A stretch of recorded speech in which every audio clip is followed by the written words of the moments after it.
ಮನೆಯಲ್ಲಿ ಕಟ್ಟಿ ಹಾಕಿದರೆ ಒಂದು ಗಿಳಿಯನ್ನು ತಂದು ರಕ್ಷಣೆ ಮಾಡೋದು, ಮನೆಯಲ್ಲಿ ಆಕ್ವೇರಿಯಂ ಮಾಡಿ ಮೀನುಗಳನ್ನು ಇಟ್ಟುಕೊಳ್ಳುವುದು, ಅವು ಎಲ್ಲವೂ ಶಾಪ ಹಾಕುತ್ತಂತೆ. ಮಹಾಭಾರತದಲ್ಲಿದೆ, ಈ ಯಜಮಾನನಿಗೆ ಕೈಕಾಲು ನೋವು ಬರಲಿ, ಅವನ ಮಾನಸಿಕ ಚಿಂತೆ ಬರಲಿ, ಅವನು ಹಾಳಾಗಿ ಹೋಗಲಿ ಅಂತ ಬಂಧನಕ್ಕೆ ತುತ್ತಾದ ನಾಯಿ, ಬೆಕ್ಕು, ಮೀನು, ಗಿಳಿ ಈ ಎಲ್ಲ ಪ್ರಾಣಿಗಳು ಶಾಪ ಕೊಡುತ್ತಂತೆ. ಇಷ್ಟಾಗಿ ಈ ಪಾರಿವಾಳ ಗಿಳಿಗಳೆಲ್ಲ ಮನೆ ಒಳಗಡೆ ಬಂದು ಏನಾದರೂ ಗೂಡು ಮಾಡಿ ಮೊಟ್ಟೆ ಇಟ್ಟರೆ ಅಕಾಲ ಮರಣ ಬರುತ್ತೆ ಅಂತ ಸೂಚನೆ ಅದು ಅಂತ ಹೇಳಿದ್ದಾರೆ. ಹಾಗಾಗಿ ಅವುಗಳನ್ನೆಲ್ಲ ಅತಿಯಾಗಿ ಪ್ರೀತಿಸಲಿಕ್ಕೆ ಹೋಗಬಾರದು.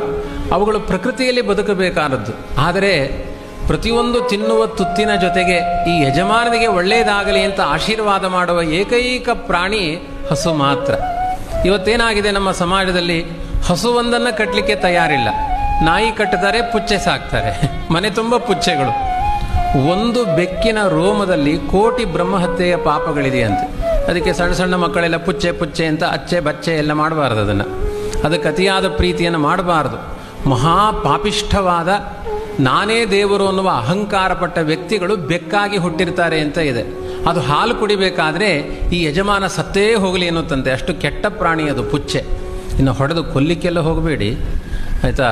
ಅತಿಯಾದ ಪ್ರೀತಿಯಿಂದ ಅದನ್ನು ಸಾಕ್ಲಿಕ್ಕೆ ಹೋಗಬೇಡಿ. ಸೈಂಟಿಫಿಕ್ ಆಗಿಯೂ ಒಂದು ಬೆಕ್ಕಿನ ರೋಮ ನಿಮ್ಮ ಗರ್ಭಕ್ಕೆ ಹೋದರೆ, ಹೊಟ್ಟೆಗೆ ಹೋದರೆ ಅದು ಕ್ಯಾನ್ಸರ್ ಆಗಿ ಪರಿಣಾಮ ಆಗುತ್ತೆ ಎನ್ನುವ ನಿಂದನೆಗಳು ಸೈಂಟಿಫಿಕ್ ಆಗಿ ಇದೆ.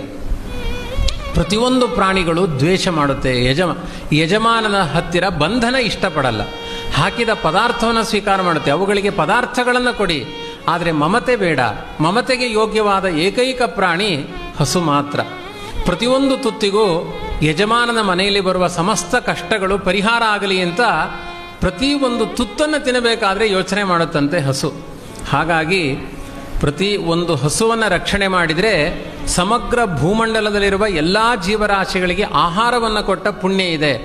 ಕೊನೆಗೆ ಮನೆಯಲ್ಲಿ ರಕ್ಷಣೆ ಮಾಡಲಿಕ್ಕಾಗಲಿಲ್ಲ ಅಂದರೆ ಬೀದಿಯಲ್ಲಿ ಹೋಗುವ ಹಸುಗಳಿಗಾದರೂ ಆಹಾರ ಕೊಟ್ಟು ಬನ್ನಿ ಅಂತ ಪ್ರತಿದಿನ ಕರ್ತವ್ಯದಲ್ಲಿ ಸೇರಿಸಿದ್ದಾರೆ.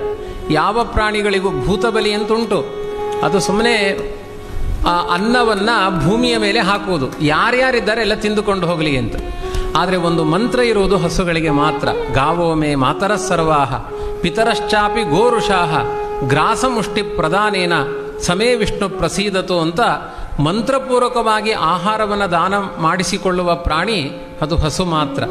ಗೋದಾನ ಅನ್ನುವ ಪದ್ಧತಿ ಇದೆ. ಎಲ್ಲಿಯಾದರೂ ಪುಚ್ಚೆ ದಾನ ಅಥವಾ ಶ್ವಾನದಾನ ಅಂತ ಇದೆಯಾ? ಇಲ್ಲೇ ಇಲ್ಲ. ಅದು ದಾನಕ್ಕೆ ಬರುವ ಪ್ರಾಣಿಯೂ ಅಲ್ಲ, ಅದು ಶಪಿಸುವ ಪ್ರಾಣಿ ಅಂತ. ಇದನ್ನು ಯಾಕೆ ಹೇಳ್ತಾ ಇದ್ದೇನೆ ಅಂದರೆ ಇವತ್ತಿನ ಸಮಾಜಕ್ಕೆ ತುಂಬ ರಿಲಿವೆಂಟ್ ಅದು. ಈಚೆ ಪ್ರಾಂತ್ಯದಲ್ಲಿ ಇನ್ನೂ ಕಡಿಮೆ.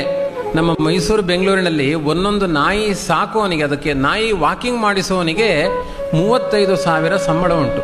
ಯಾವ ವೈದಿಕ ಬ್ರಾಹ್ಮಣನಿಗಿಲ್ಲ. ಇಬ್ಬರು ಹೊಟ್ಟೆ ಹಾಕಬಹುದು, ಬ್ರಾಹ್ಮಣನ ಹೊಟ್ಟೆ ತುಂಬಿಸಬಹುದು.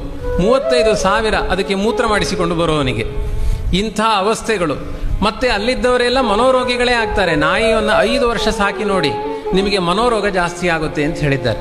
ಹಸುವನ್ನು ಸಾಕಿ ನೋಡಿ, ನಿಮ್ಮ ಮನೆಯಲ್ಲಿ ಬೇಕಾದಷ್ಟು ಸಂತಾನ ಅಭಿವೃದ್ಧಿ ಆಗುತ್ತೆ, ಮನಸ್ಸಿಗೆ ಶಾಂತಿ ಸಿಗುತ್ತೆ ಅಂತ ಹೇಳಿದ್ದಾರೆ. ಇದನ್ನು ನಮ್ಮ ಸಮಾಜ ಅರ್ಥ ಮಾಡಿಕೊಳ್ಬೇಕಾಗಿದೆ. ಕಾರಿನಲ್ಲೆಲ್ಲ ಸಿಟಿಗಳಲ್ಲಿ ಪಕ್ಕದಲ್ಲಿ ಹೆಂಡತಿ ಕೂತ್ಕೊಳ್ಳೋದಿಲ್ಲ, ಹೆಂಡತಿ ಮನೆ ಕಾಯ್ತಾ ಇರ್ತಾಳೆ. ಆ ನಾಯಿ ಪಕ್ಕದ ಸೀಟಲ್ಲಿ ಕುಳಿತು ನಮ್ಮ ಎಂಚ ಅಂತ ಹೇಳ್ತಾ ಇರುತ್ತದೆ, ನೋಡಿ ನಾನು ಆ ಗಂಡನ ಪಕ್ಕದಲ್ಲಿ ಕೂತಿದ್ದೇನೆ ಅಂತ. ಇಷ್ಟೂ ಒಂದು ಅವ್ಯವಸ್ಥೆಗಳು ಇವತ್ತಿನ ಸಮಾಜದಲ್ಲಿ ಇದೆ.